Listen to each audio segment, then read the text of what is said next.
یہ آپ کی امت کے وہ لوگ ہیں جن کے پاس حلال اور طیب عورت موجود ہے، مگر وہ زانیہ یا فاجرہ کے ساتھ شباشی کرتے ہیں اور صبح تک اسی کے پاس رہتے ہیں، یا وہ عورتیں جو اپنے حلال اور طیب شوہر کو چھوڑ کر کسی زانی اور بدکار کے ساتھ رات گزارتی ہیں۔ الغرض، حضور اکرم صلی اللہ علیہ وسلم اس شان سے بیت المقدس پہنچے اور براق سے اترے۔ صحیح مسلم میں حضرت انس رضی اللہ عنہ سے روایت ہے کہ حضور صلی اللہ علیہ وسلم نے براق کو اس حلقے سے باندھا جس سے انبیاء کرام اپنی سواریوں کو باندھتے تھے۔ پھر حضور صلی اللہ علیہ وسلم مسجد اقصی میں داخل ہوئے اور 2 رکعات یعنی تحیت المسجد ادا فرمائی۔ کچھ دیر نہ گزری کہ بہت سے حضرات مسجد اقصی میں جمع ہو گئے۔ پھر ایک مؤذن نے اذان دی اور اس کے بعد اقامت کہی۔ ہم صف باندھ کر کھڑے ہو گئے اور اس انتظار میں تھے کہ کون امامت کرے گا۔ اچانک جبریل امین نے میرا ہاتھ پکڑ کر آگے بڑھایا۔ میں نے سب کے لیے نماز پڑھائی۔ جب نماز سے فارغ ہوا تو جبریل امین نے فرمایا، آپ کو معلوم ہے کہ آپ نے کن لوگوں کو نماز پڑھائی؟ میں نے کہا مجھے معلوم نہیں۔ تو جبریل امین نے فرمایا، حضرت آدم علیہ السلام سے لے کر اب تک جتنے نبی مبعوث ہوئے سب نے آپ کے پیچھے نماز پڑھی۔ مسجد اقصی سے برآمد ہونے کے بعد جنت کے زمرد اور زبرجد سے بنی ہوئی ایک سیڑھی کے ذریعے حضور صلی اللہ علیہ وسلم نے آسمان کی طرف صعود فرمایا۔ اس سیڑھی کے دائیں اور بائیں جانب اللہ تعالیٰ کے فرشتے آپ کے جلوے میں موجود تھے۔ حضرت ابو سعید خدری رضی اللہ عنہ فرمایا کرتے تھے، میں نے خود رسول اللہ صلی اللہ علیہ وسلم کو یہ فرماتے ہوئے سنا کہ جب میں بیت المقدس کے امور سے فارغ ہوا تو میرے پاس ایک سیڑھی لائی گئی جس سے بہتر سیڑھی میں نے کبھی نہیں دیکھی۔ یہ وہ سیڑھی تھی جس پر انبیاء کی ارواح آسمان کی طرف چڑھتی ہیں اور واپس آتی ہیں۔ میرے رفیق سفر جبریل امین علیہ السلام نے مجھے اس سیڑھی پر چڑھایا، یہاں تک کہ میں آسمان کے ایک دروازے پر پہنچا جسے باب الحفظہ کہا جاتا ہے۔ جب پہلے آسمان پر پہنچے تو دربان نے دروازہ کھولا اور پوچھا، کون؟ فرمایا، جبرائیل۔ پھر پوچھا گیا، تمہارے ساتھ کون ہے؟ فرمایا، حضرت محمد صلی اللہ علیہ وآلہ وسلم ہے۔ پوچھا گیا، کیا انہیں بلایا گیا ہے؟ جبرائیل علیہ السلام نے فرمایا، ہاں۔ تو کہا گیا، ان کو خوش آمدید ہو، وہ خوب آئے۔ پھر دروازہ کھولا گیا۔ جب میں داخل ہوا تو وہاں حضرت آدم علیہ السلام تھے۔ جبرائیل علیہ السلام نے کہا، یہ آپ کے والد آدم علیہ السلام ہیں، انہیں سلام کرو۔ میں نے انہیں سلام کیا، انہوں نے جواب دیا۔ پھر فرمایا، خوش آمدید صالح فرزند، صالح نبی، تم خوب تشریف لائے۔ آپ نے مجھے خوش آمدید کہا اور دعائے خیر فرمائی۔ اس موقع پر حضور اکرم صلی اللہ علیہ وسلم نے دیکھا کہ حضرت آدم علیہ السلام کے دائیں جانب کچھ صورتیں ہیں اور کچھ صورتیں بائیں جانب۔ جب وہ دائیں جانب نظر ڈالتے ہیں تو خوش ہوتے اور مسکراتے ہیں، اور جب بائیں جانب دیکھتے ہیں تو رونے لگتے ہیں۔ حضرت جبرائیل امین علیہ السلام نے عرض کیا کہ دائیں جانب آپ کی نیک اولاد کی صورتیں ہیں، یہ اصحاب یمین اور اہل جنت ہیں، انہیں دیکھ کر آپ خوش ہوتے ہیں، اور بائیں جانب بدکار اولاد کی صورتیں ہیں، یہ اصحاب شمال اور اہل نار ہیں، انہیں دیکھ کر آپ غمگین ہو جاتے ہیں۔ پھر دوسرے آسمان پر حضرت عیسیٰ اور حضرت یحییٰ سے ملاقات ہوئی۔ اس کے بعد حضور صلی اللہ علیہ وسلم تیسرے آسمان پر تشریف لے گئے۔ وہاں حضرت یوسف علیہ السلام سے ملاقات ہوئی، سلام و کلام ہوا۔ حضور صلی اللہ علیہ وسلم نے فرمایا کہ حضرت یوسف علیہ السلام کو حسن و جمال کا بڑا حصہ عطا کیا گیا ہے۔ پھر آپ صلی اللہ علیہ وسلم چوتھے آسمان پر تشریف لے گئے، جہاں حضرت ادریس علیہ السلام سے ملاقات ہوئی۔ اس کے بعد پانچویں آسمان پر حضرت ہارون علیہ السلام سے ملاقات ہوئی۔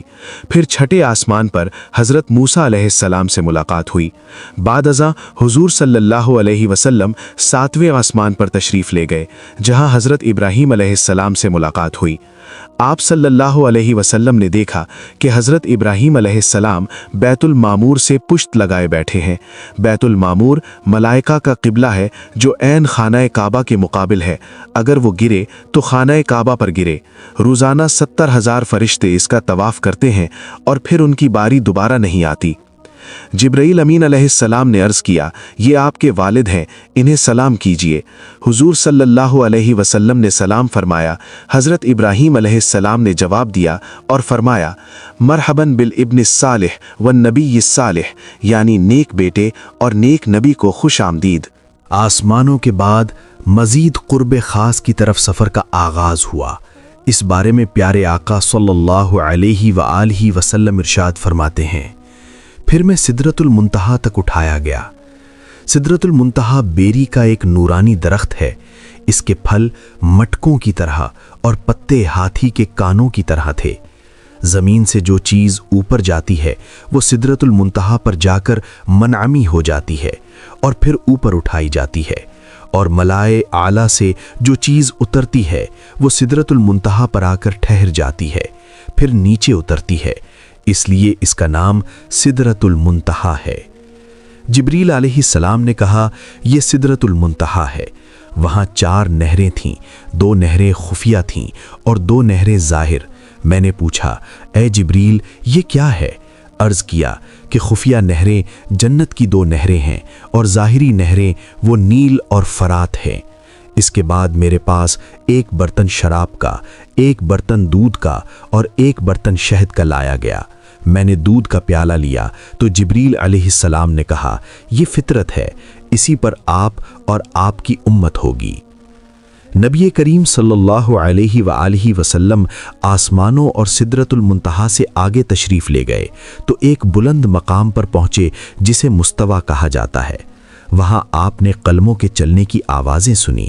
یہ وہ مقام تھا جہاں قضاء و قدر کے قلم اللہ تعالیٰ کے احکام لکھنے میں مصروف تھے۔ فرشتے اللہ تعالیٰ کے فیصلوں اور احکامات کو لوح محفوظ سے نقل کر رہے تھے۔ کہا جاتا ہے کہ آپ کی سواری کے لیے ایک رفرف یعنی ایک سبز مخملی مسند آئی، اس پر سوار ہوئے اور اس حجاب کے پاس آئے جو اللہ کریم کے قرب خاص میں ہے۔ اچانک اس حجاب سے ایک فرشتہ نکلا۔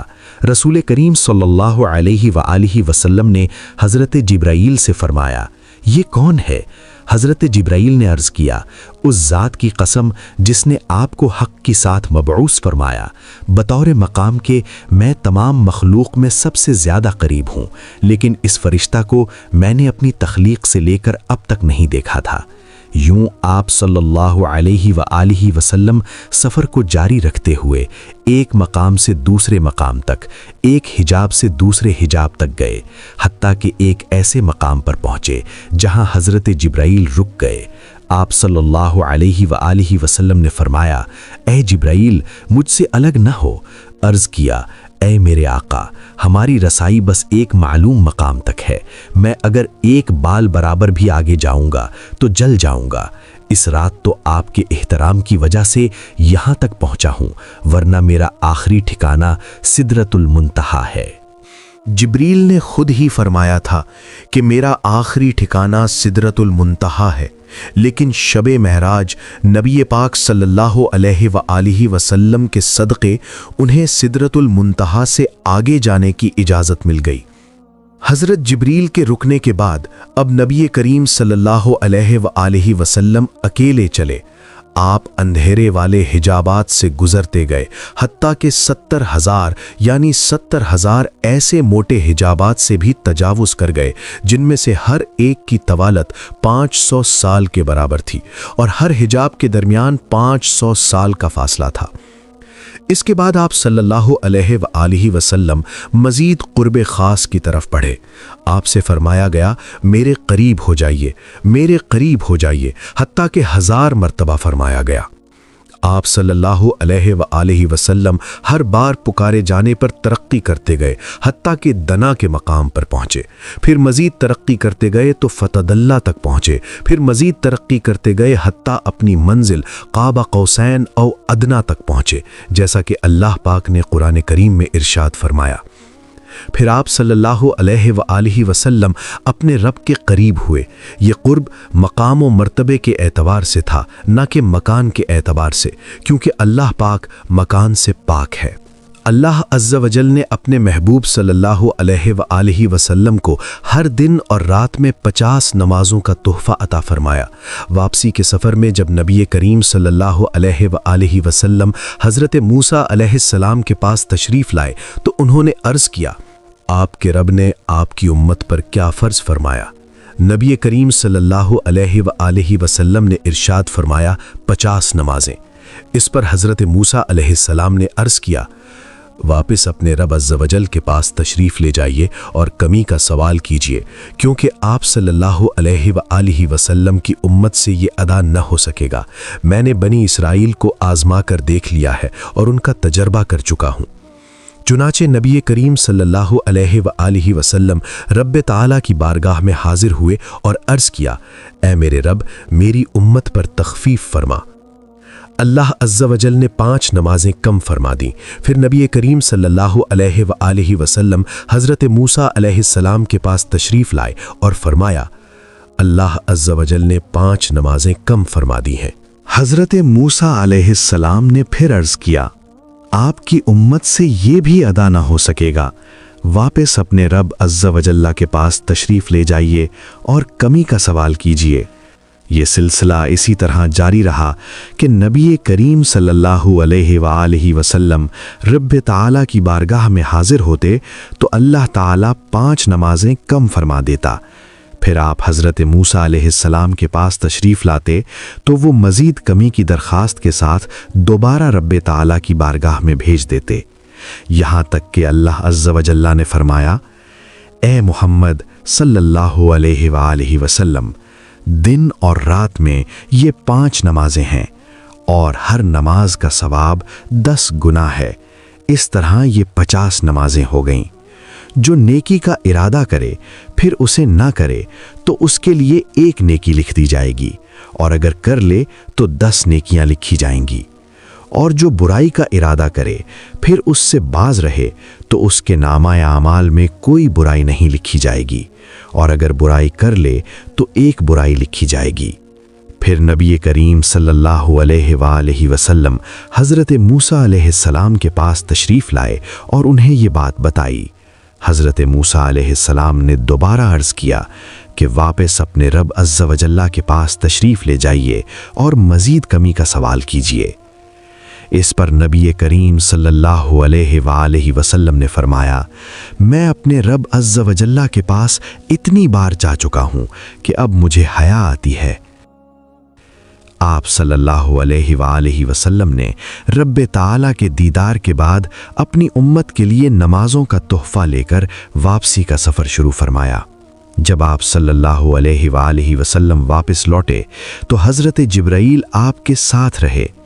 چنانچہ حضرت جبرائیل نے عرض کیا، یا رسول اللہ، بے شک آپ اللہ کی مخلوق میں سب سے بہتر اور اس کے چنے ہوئے ہیں۔ اللہ پاک نے آپ کو اس رات وہ بلند مقام و مرتبہ عطا فرمایا جہاں تک مخلوق میں سے نہ کوئی مقرب فرشتہ پہنچا اور نہ ہی کوئی نبی، بس یہ عزت آپ ہی کے لیے ہے۔ اس کے بعد حضرت جبرائیل نے آپ کو جنت اور دوزخ کی سیر کرائی، ان کے منازل آپ کو دکھائے۔ آپ صلی اللہ علیہ وآلہ وسلم نے واپسی میں جنت اور دوزخ کو ملاحظہ فرمایا، پھر آسمانوں سے ہوتے ہوئے بیت المقدس، پھر مکہ شریف حضرت ام ہانی کے گھر تشریف لائے جہاں سے سفر کی ابتدا ہوئی تھی۔ چنانچہ ایک روایت میں ہے کہ آپ صلی اللہ علیہ وآلہ وسلم بیت المقدس تک آئے، حضرت جبرائیل آپ کے ساتھ تھے، پھر آپ وہاں سے مکہ شریف حضرت ام ہانی کے گھر اپنے بستر پر تشریف لائے جبکہ رات کا کچھ حصہ باقی تھا۔ آپ صلی اللہ علیہ وآلہ وسلم نے رات گزارنے کے بعد یہ واقعہ لوگوں میں بیان کرنے کا ارادہ فرمایا۔ چنانچہ ایک روایت میں ہے کہ آپ صلی اللہ علیہ وآلہ وسلم نے فرمایا، مجھے اس رات بیت المقدس تک سیر کروائی گئی، پھر وہاں سے آسمانوں کی۔ ابو جہل نے کہا، آپ نے اس ایک رات میں بیت المقدس کا سفر کیا اور مکہ میں ہمارے ساتھ ہی صبح کر رہے ہیں؟ تو آپ نے فرمایا، ہاں۔ ابو جہل اس خوف سے انکار نہ کر سکا کہ آپ یہ بات اپنی قوم میں بیان کریں گے، تو حضور انور صلی اللہ علیہ وآلہ وسلم سے پوچھا کہ کیا یہ بات اپنی قوم کو بتائیں گے؟ آپ نے فرمایا، ہاں۔ یہ سن کر ابو جہل نے آواز لگائی کہ اے بنی کعب، یہاں آؤ، تو سب لوگ جمع ہوئے، نبی کریم صلی اللہ علیہ وآلہ وسلم اور ابو جہل کے پاس بیٹھ گئے۔ ابو جہل نے کہا، جو بات بیان کرنی ہے اپنی قوم سے کریں۔ آپ صلی اللہ علیہ وآلہ وسلم نے فرمایا، مجھے اس رات سیر کرائی گئی تھی۔ لوگوں نے پوچھا، کہاں سے کہاں تک؟ فرمایا، بیت المقدس تک۔ پھر لوگوں نے پوچھا کہ آپ نے یہاں آ کر صبح کی ہے؟ فرمایا ہاں۔ لوگوں نے کہا یہ تو عجیب بات ہے۔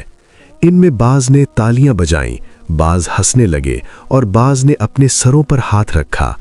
اس معاملے کو محال اور تعجب کی نگاہ سے دیکھا گیا۔ اس کی وجہ سے بعض ایمان والے مرتد ہو گئے، جبکہ بعض نے تصدیق کی۔ مشرکین میں سے کچھ لوگ حضرت ابو بکر صدیق رضی اللہ عنہ کے پاس آئے اور کہنے لگے، کیا آپ اس بات کی تصدیق کرتے ہیں جو آپ کے دوست نے کہی ہے کہ وہ راتوں رات مسجد حرام سے مسجد اقصی گئے اور پھر واپس آ گئے؟ حضرت ابو بکر صدیق رضی اللہ عنہ نے فرمایا، کیا واقعی میرے آقا نے یہ فرمایا ہے؟ لوگوں نے کہا جی ہاں۔ اس پر حضرت ابو بکر رضی اللہ عنہ نے فرمایا، اگر انہوں نے یہ فرمایا ہے تو یقیناً سچ فرمایا ہے۔ لوگوں نے کہا، کیا آپ اس بات کی تصدیق کرتے ہیں کہ وہ رات کو بیت المقدس گئے اور صبح ہونے سے پہلے واپس آ گئے؟ حضرت ابو بکر صدیق رضی اللہ عنہ نے جواب دیا، جی ہاں، میں تو ان کی اس سے بھی زیادہ بعید باتوں کی تصدیق کرتا ہوں، کیونکہ میں ان کی آسمانی خبروں پر صبح و شام ایمان رکھتا ہوں، اور یہ واقعہ تو اس سے بھی کم حیرت انگیز ہے۔ واقعہ معراج کی فوراً اور بلا تردد تصدیق کرنے کی وجہ سے حضرت ابو بکر رضی اللہ عنہ کو صدیق کا لقب عطا کیا گیا۔